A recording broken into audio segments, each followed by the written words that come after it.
आप सभी को जय मसीह की। आज परमेश्वर के वचन में आप सभी का स्वागत है। परमेश्वर पिता आज अपने वचनों के द्वारा आप सबको बहुत ऐसे आशीष को दे। पिता परमेश्वर आज अपने वचनों के द्वारा आपसे बोली और बातचीत करे। आज हम लोग देखेंगे मलाकी 3 अध्याय उसका 16 में, जहाँ इस प्रकार से लिखा है, तब यहोवा का भय मानने वालों ने आपस में बातें की और यहोवा ध्यान धरकर उनकी सुनता था।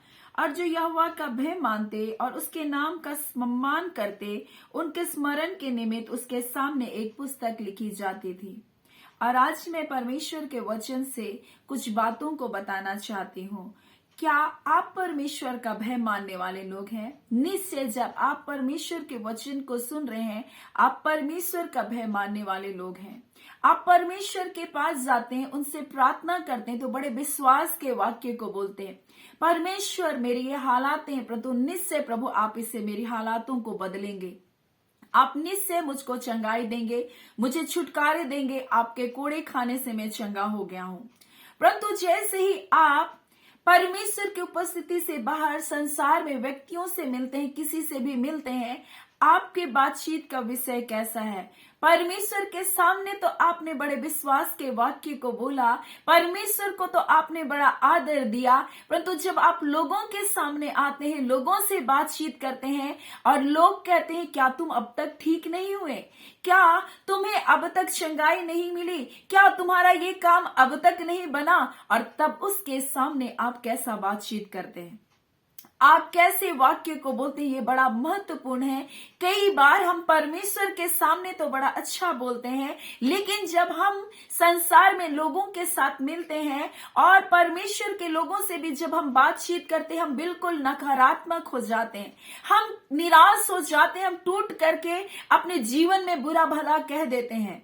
और ऐसे ही परमेश्वर का दास अय्यूब के जीवन में हुआ, जब उसके जीवन की सब कुछ खत्म हो चुका था और उसने कभी भी अपने मुंह से बुरा नहीं बोला, उसने अपने पत्नी के सामने भी बुरा नहीं बोला। लेकिन कई बार हम आपस में बातचीत करते हैं, तब परमेश्वर ये नहीं जानते कि परमेश्वर हमारी बातचीत को उस वक्त भी ध्यान धरकर सुन रहा है, क्योंकि हम सोचते हैं सिर्फ परमेश्वर के पास जा करके हम प्रार्थना किए, बस परमेश्वर इतनी ही सुना।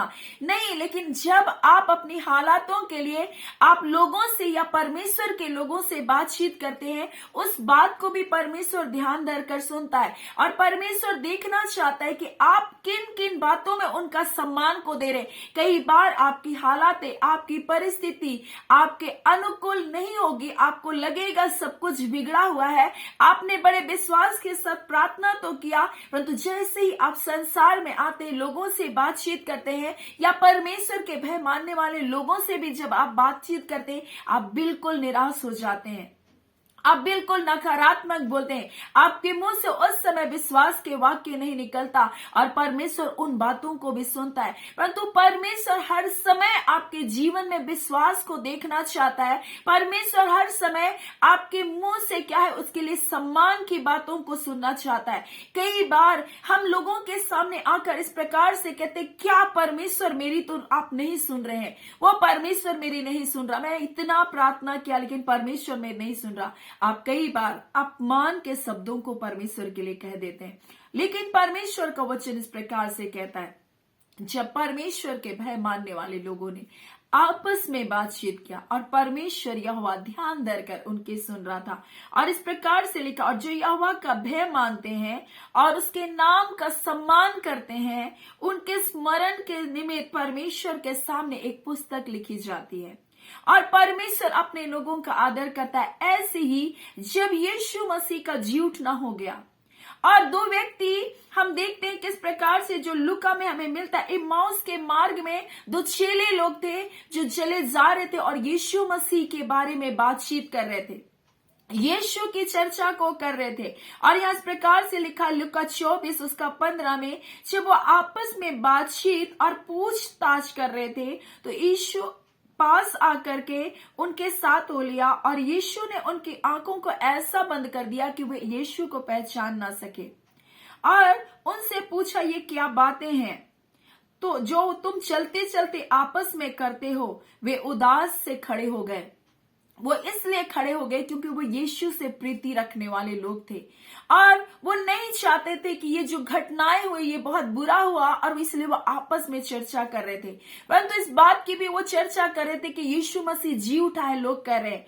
और यहाँ इस प्रकार से लिखा, उदास खड़े रह गए। यह सुनकर उनमें से क्लियोपास नामक एक व्यक्ति ने कहा, क्या तू यरूशलेम में अकेला परदेसी है, जो नहीं जानता उन दिनों में उनमें क्या क्या हुआ? उसने पूछा, कौन सी बातें?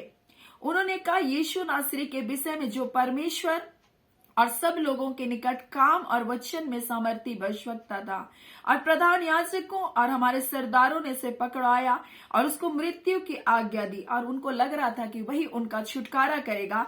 और आगे इस प्रकार से लिखा है कि और हम में से कई स्त्रियों ने हमें आश्चर्य में डाला, जो भोर को कब्र में गई और सौ नहीं पाया।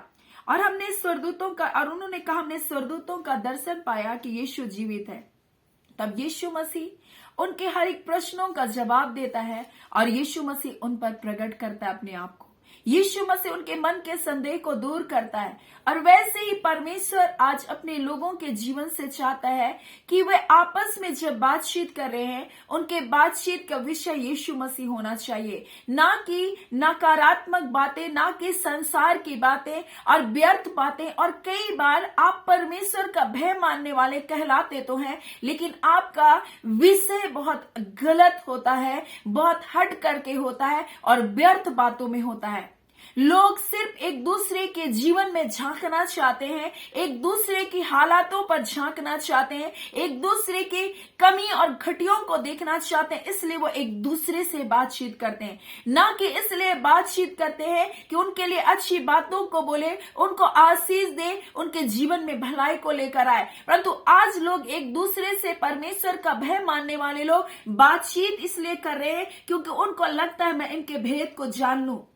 और कई बार लोग आपके पास इसलिए भी आते हैं कि वह आपके जीवन में घुस सके, लेकिन परमेश्वर का वचन कहता है कि यहोवा का भय मानने वालों ने बातचीत किया और यहोवा ध्यान धरकर उनकी सुनता रहा। अगर आप यहोवा का भय मानने वाले लोग हैं तो आप बुराई से अलग जीवन को जिएंगे।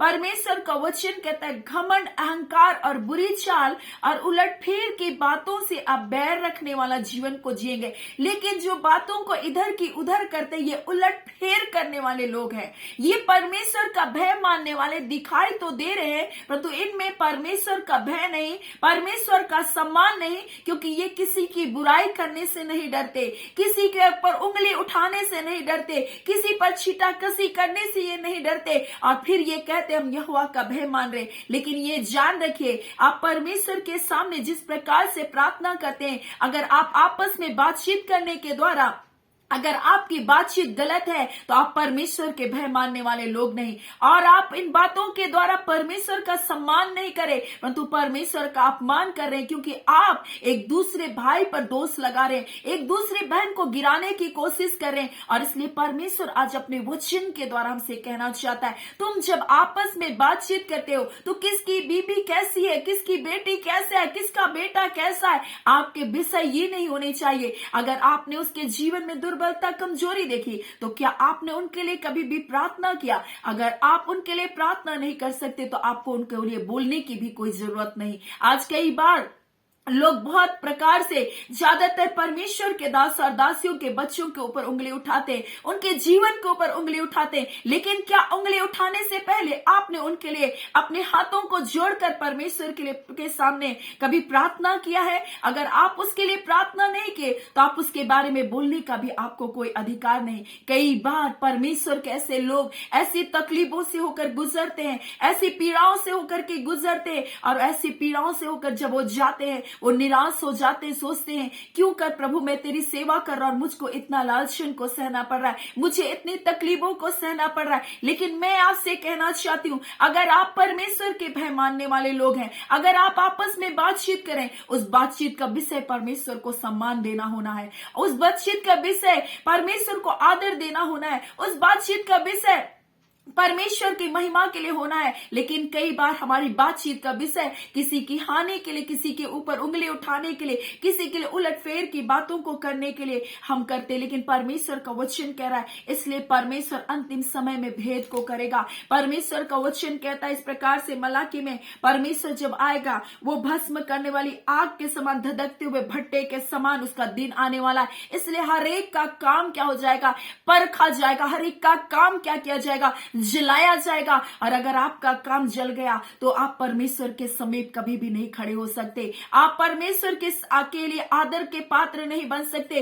परमेश्वर आपके स्मरण के लिए जो अच्छी पुस्तकों को लिख रहा है, आपकी बातचीत के ऊपर ये निर्भर कर रहा है। आपके बातचीत का विषय क्या है? क्या आप परमेश्वर का भय मानते हुए आपके बातचीत में परमेश्वर को सम्मान को दे रहे? और परमेश्वर का वचन इस प्रकार से कहता है, जो उसके नाम का सम्मान करते हैं उनके स्मरण के निमित्त उसके सामने एक पुस्तक लिखी जाती है। और उस दिनों परमेश्वर कहता है, और मैं जो दिन ठहराया गया उस दिन वे लोग मेरे वरन मेरे निज भाग ठहरेंगे। और उन दिनों में ऐसी कोमलता करूंगा जैसे कोई मेरी सेवा करने वाले पुत्र से करे। तब तुम फिर कर धर्मी और दुष्ट का भेद को तुम जान लोगे। अर्थात जो परमेश्वर की सेवा करता है और जो नहीं करता है, यानी अगर आप परमेश्वर के सेवा करने वाले लोग हैं, अगर आप परमेश्वर का भय मानने वाले लोग हैं, तो आपकी बातचीत का विषय क्या है? आप इस बात को ध्यान दीजिए, क्योंकि आपकी बातों को कोई ध्यान धर करके सुन रहा है। क्या उन बातों में परमेश्वर को सम्मान देना है?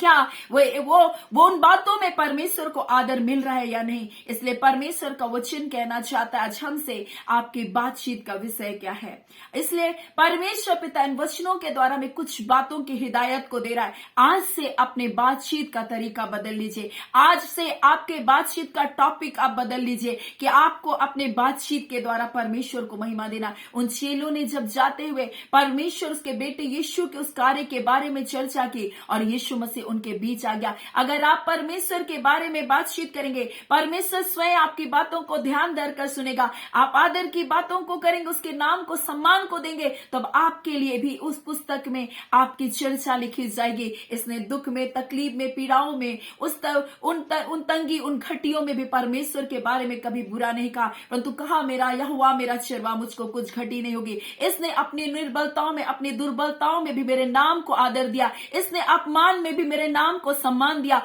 और परमेश्वर आपके लिए सम्मान के साथ उस पुस्तक में आपकी चर्चा को लिखेगा। और परमेश्वर उस दिन भेद करेगा जब आप न्याय के सिंहासन के सामने खड़े होंगे। परमेश्वर आपके कामों को परखेगा, आपकी बातचीत का परमेश्वर न्याय करेगा। और परमेश्वर कहेगा, इन्होंने कभी भी किसी की बुराई नहीं की, इन्होंने किसी के लिए उलटफेर की बातों को नहीं किया। सो इस 2024 में मैं आपको एक हिदायत देना चाहती हूँ, अपनी जुबान को कंट्रोल में रखें। अपने मुंह को किसी की बुराई के लिए, किसी को श्राप देने के लिए, किसी की हानि के लिए इस्तेमाल ना करें, परंतु लोगों को श्राप देने के लिए नहीं, परंतु लोगों को आशीष देने के लिए अपनी जुबान को क्या करें, इस्तेमाल करें। कई बार लोगों को श्राप देने के लिए अपनी जुबान को इस्तेमाल करते हैं, दूसरों के घर को बिगाड़ने के लिए अपनी जुबान को इस्तेमाल करते हैं। परंतु इस 2024 में आप एक निर्णय को लीजिए, प्रभु मैं इस जुबान से कभी किसी की बुराई नहीं करूंगा। इस जुबान से मैं सिर्फ हर परिस्थिति में आपको आदर दूंगा, आपको आदर दूंगी करके एक निर्णय को इस 2024 में अपने जीवन के लिए लीजिए, ताकि परमेश्वर आपके जीवन में अद्भुत कार्य को कर सके। और इसलिए परमेश्वर का वचन कहता है, उन दिनों बोलते हैं कि लोग मेरे वरन मेरे निज भाग ठहरेंगे और मैं उनसे ऐसी कोमलता करूंगा जैसे कोई सेवा करने वाले पुत्र के साथ करता है। और परमेश्वर आपके जीवन में ऐसी कोमलता को दिखाएगा, ऐसी भलाई को आपके जीवन में दिखाएगा। सो 2024 अपने जीवन को परमेश्वर के हाथों में दे, अपने मुख पर परमेश्वर से कहे कि परमेश्वर मेरे मुख पर अपना पहरा को लगा। सो परमेश्वर पिता इन वचनों के द्वारा आप सबको बहुत ऐसे आशीष को दे। आमीन। आइए हम प्रार्थना करेंगे। धन्यवाद देते खुदावन परमेश्वर पिता, हम प्रभु यीशु के नाम से पिता आपके निकटता, आपकी हुजूरी में आते हैं। खुदावन परमेश्वर पिता अपने वचन के द्वारा आपने में बताया पिता, हाँ खुदावन परमेश्वर, जब लोग आपस में आपके भय मानने वाले लोग बातचीत कर रहे थे, यहोवा परमेश्वर आप ध्यान धर कर उनकी बातों को सुन रहे थे, जो आपके नाम के आदर के, आपके नाम के सम्मान के लिए प्रभु जी जो वाक्य को कह रहे थे, जो आदर को दे रहे थे, प्रभु जी आप उनके स्मरण के निमित्त एक पुस्तक को लिख दिए खुदा। आज खुदावन खुदावन इस 2024 में परमेश्वर तमाम हालातों और परिस्थितियों में आपके बच्चे आपके लिए आदर और सम्मान की बातों को कहने वाले हो सके, ताकि आप भी उन पर एक पुत्र के जैसा कोमलता को दिखाएं और उनके जीवन के बंधनों को टूट रहे पिता परमेश्वर, उनकी हालातें बदल जाए खुदावन परमेश्वर। कई बार परमेश्वर उनकी हालातें इसलिए नहीं बदलती क्योंकि वो मुख से हमेशा व्यर्थ बातों को करते खुदावन, ओ व्यर्थ परमेश्वर प्रभु जी, लड़ाई और झगड़े इस कारण के जीवन में आ जाते। ऐ खुदावन परमेश्वर प्रभु, परंतु इन वचनों के द्वारा अपने लोगों से निश्चय खुदा ने आपने बातचीत किया, इसके लिए हम आपको आदर महिमा देते हैं। जितने लोगों का कोर्ट केस चल रहा है खुदावन परमेश्वर पिता, हम प्रार्थना करते हैं खुदावन परमेश्वर प्रभु जी, वो पिता परमेश्वर प्रभु जी, हाँ पुष्पा आंटी उनके बेटे जो कोर्ट केस के लिए परमेश्वर प्रभु जी निवेदन को दिए खुदावन, हम प्रार्थना करते रवांदा खाला रिबा शिक्के रास दोनों नबा पिता परमेश्वर, तेरा अनुग्रह तेरा ग्रेस उनके जीवन के लिए मांगते खुदावन। ऐ खुदावन परमेश्वर प्रभु जी, और उससे निकल बाहर होने के लिए अनुग्रह प्रदान कीजिए खुदावन। जितने लोग रोग दुख बीमारी में बंधन बंधुआई में कई प्रकार के पिता कोर्ट केस है परमेश्वर, हाँ पिता कितने पेपर वर्क है परमेश्वर पिता जो रुके हैं परमेश्वर, जिन्होंने प्रार्थना निवेदनों को दिया, ओ पिता यीशु के नाम से प्रभु जी हर एक कार्य पर पिता वो जय को पाए, हर बीमारियों से छुटकारा को पाए, हर बंधन टूटे यीशु के नाम से। हम जय और छुटकारे की घोषणा करते यीशु मसीह के नाम से, यीशु के नाम की सामर्थ इनके जीवन पर कार्य करिए। हर बंधन टूट रहा है यीशु के नाम से, पवित्र आत्मा की सामर्थ के द्वारा प्रभु जी आप पिता अपने मददगारों के इनके लिए भेज रहे पिता, आपका धन्यवाद करते पिता। ओ पिता परमेश्वर, हम आपको आदर महिमा देते पिता, आपके लिए सब कुछ संभव है पिता। हाँ पिता परमेश्वर प्रभु जी, हर बुराइयों से भी प्रभु अपने बच्चों के लिए जो आपसे प्रेम करते भलाई को उत्पन्न करने वाले परमेश्वर, हम आपको आदर देते हैं, हम आपको सम्मान को देते हैं पिता। हम आप पिता परमेश्वर अपने प्रिय लोगों को पिता आपके अधीनगी में देते हैं प्रभु, इनके जीवनों की रक्षा करें प्रभु। हाँ पिता कहीं रास्ते में जाते आते प्रभु जी अपने दूतों की छानी को दीजिए, हर बुराई से दुष्ट की चालों से प्रभु, हर प्रकार के एक्सीडेंट की आत्माओं से प्रभु जी इनके जीवनों की रक्षा करें, इनके देह प्राण आत्मा मसीह यीशु में सुरक्षित पाए जाए पिता। इनके कार्यों पर बरकत और आशीष हो पिता, इनके सेवकाई पर आशीष हो पिता परमेश्वर। हाँ पिता परमेश्वर, आपकी महिमा के लिए इनका जीवन होने पाए, हम धन्यवाद करते प्यारे पिता। आपने प्रार्थना सुना मेरे अबा, हम आपका धन्यवाद करते। प्रार्थना यीशु के नाम से मांगते, दया सुने अनुग्रह से ग्रहण कर लीजिएगा, आमीन। परमेश्वर पिता आप सबको बहुत ऐसे आशीष को दे, आमीन।